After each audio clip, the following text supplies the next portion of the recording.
Jeepneys, an iconic staple of Philippine public transportation. It has been an accessible mode of transport for the Filipino people since the 1900s. The jeepney has been an essential part of the Filipinos' day-to-day life. For decades, it has brought Filipinos to school, work, and back home, tirelessly plying the roads for an affordable price.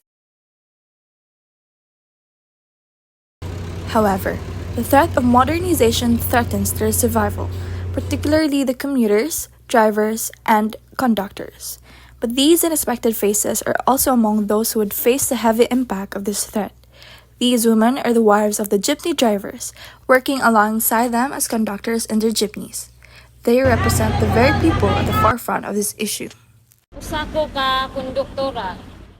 Kano saan mo nagsugod sa imong bana aning pagpamasada og jeep? Dugay na mga 1997. Since 2013. 2008. Ako'y muta ba niya, mga obra complete eh. Ako'y usay, tawag ko pasahero. Ana niya, dayon ako'y manukli sa mga plitihan. Lisod man kayo, driver na gani kay dagan ngay pasahero niya na ay uban di mamayad og piti. Buntag sayo ko mo mata, dayon matiman sa kaon sa akong estudyante, dayon akong bana muna siya biyahe. So ako muatang na lang ko niya, nakahuman ako kuan. Dayon nagkahapon kung muli na ako na siyang kwaon, usa na siya kumubalik na pumubalik sa kay. Jeepneys are a symbol of the Filipino resilience and resourcefulness that has gotten us incredibly far as a nation. Originating from excess military jeeps that were left behind during the American occupation of the Philippines, these jeeps were extended and made into ride shares. Napay naka-probinsya nini. Wala man, gusto lang ko kay para ang kita sa kumbana dili mabahin sa uban. Sa amo ara. Oh. Ang ibahin nito sa uban ay nalayhatag katokanan. Nasay kon sad lagi ako ang bana oy bisyo. Ona ako na lang gid siyang monitor para ang iyang income na jud sa amo ang family. Oh, labi na nami mga anak sad, mga college na baya sad.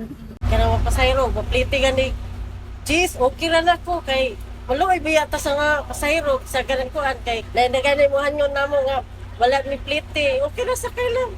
Daghan jud na mo lagi anjud ani yung jeep kay dugay na jud ganing jeep. Kinahanglan ayuhon nimo pagdaing mo pasahero. Kay kung dili nimo tarong pagdaing mo pasahero di naman na mo balik og sakay. Unya kahuman kinahanglan maligo ta pirmi kada buntag para presko atong naong para tanas pasahero o inideo presko og nang arita sakay. The Public Utility Vehicle Modernization Program, or PUVMP, aims to modernize public transportation and phase out these jeepneys amidst passenger safety concerns, carbon emissions, and the need for an optimized commuting experience. So bahin aning modernisasyon sa jeep unsa man imuhang gibati bahin niini? Kanang mga bago nga jeep. Sa ako lang ha. Wala gyud ko ni uyo ni ana, ma'am. Mas dako diferensya kay siya sa tradisyonal. Sa plitihan landaan, mas dako siya kay sa tradisyonal. Sunstar itself proclaims that the PUVMP will cause a price hike for commuters, from a minimum fare of 15 pesos to 40 pesos, a far cry from the charm of accessibility our all jeepneys have. Magunsa man lang inta ang mga pobre, di ka afford gani nakadungog na sa mga pasahero na nangutana na ako. Ma'am, madayon ba ang 40 nga minimum? Ingko, ma'am, madayon na maglakaw na lang siguro ni ana mga estudyante ganito na magbike na lang ko ana ati. Kasi maglagot daw mi kay mamili ba yung papasahero ato sa aircon nga. Yung nun niya, ay init mo ng jeep. Mamupunginon. Sa karon na lang kay nga nanay aircon. Ano ba? Karon anad na lang pud nga nanay mga anad na lang nila nga. Pero nakuhaan jud ang pasahero jud. Karon ang ingon nila nga hapit na kuno dili pa daganon ang tradisyonal pero Ginoo na lang mag-igugod amo na lang ni ayuhon kung unsay desisyon sa gobyerno awag gyud may mahimo kay kuano man ni na conductor driver man ni. Grasya sa Ginoo lang po, di man ko mahadlok kay nagsalig man jud ko sa Ginoo. Padayon na lang kung sa ilang kuan. Padayon na lang kung sa ilang desisyon sa babaya ka ng gobyerno babaya. Wala sila ba yung masunod?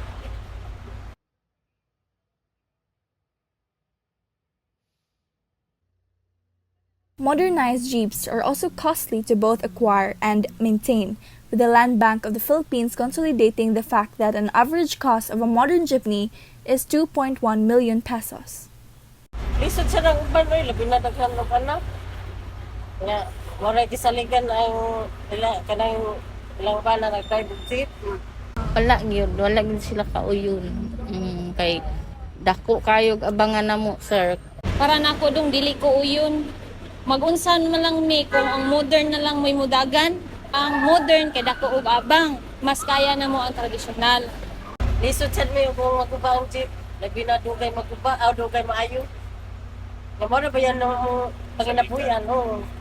Sama sa pagmahal sa krudo, pagdako sa abang sasakyanan, pagpalit sa mga maintenance, o sa pasad ka ng matanig mingaw or halidi. I hope or we hope nga dili gyud na madayon. These conductors feel all too heavily the looming impact of modernization on their livelihood as it threatens to cut off their incomes. With heavy hearts, all they can do is accept whatever the future has to offer. On the other hand, those who have already adopted to the modern jeepneys have a different perspective. In contrast to those from the traditional jeepneys, they have a more positive view towards the modernization of PUVs. Unsa ang imong gibati bahin sa modernisasyon sa mga jeep? Okay kayo, boy. Karon gabi na init kayo. Okay kayo. So, unsa ang inyong mga kalisod nga inyong gihuna-huna samtang gatrabaho og conductor sa inyong jeep? Sa di man makakota. Madidakan dyan ang sweldo. Basta di man makakota. Sa imo masulti sa mga nagtrabaho wala pa na modernized na jeep? Baboy kayo, kaya ako nagkonduktor, biya pag ko sa una sa kanilang nana nga jeep, kanang sa akong bana, kay driver, magpudya ko na siya apa, 17 beep. Ako diya ko uban-uban, na ko kung mga anak, usangkay ka ng uban. Di mo daloon pa di mo mga anak. Mga anak. Init kayo, abog. Ingat jud kayo. Init kayo, abog. Init na mo, nagkamuriskat namin. As the POV modernization moves forward for the sake of progress and improvement, it is still crucial to remember those who will be negatively affected by it in the traditional jeepney sector. For their sake, how can we also include them for the plans of improvement and betterment in our country? The Catholic social teachings emphasize social justice and fair wages for jeepney drivers, recognizing their role in human dignity and the sacred partnership between employers and employee.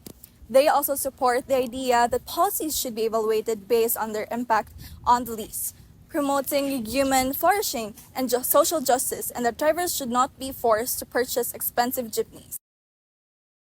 Pope Benedict XVI's Caritas and Veritate and Pope Leo XIII's Rerum Novarum addressed the rights and duties of workers and employers, emphasizing the importance of just wages and fair compensation for workers' basic needs.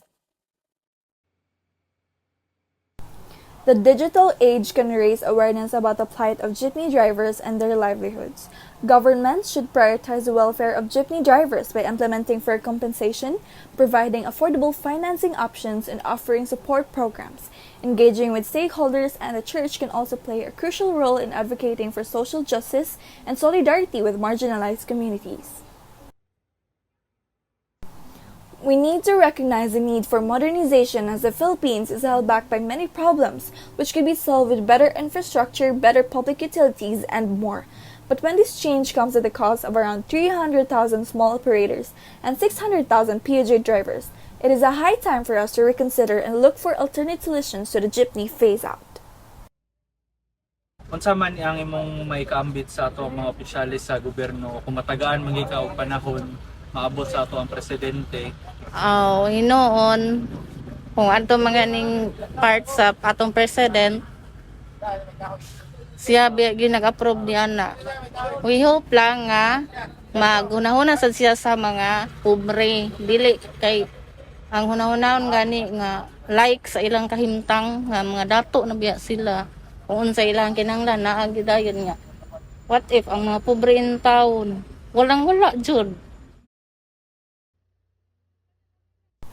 Growth and progress are things unalienable to our day and age. However, as ecological philosopher Edward Abbey once said, growth for the sake of growth is the ideology of a cancer cell.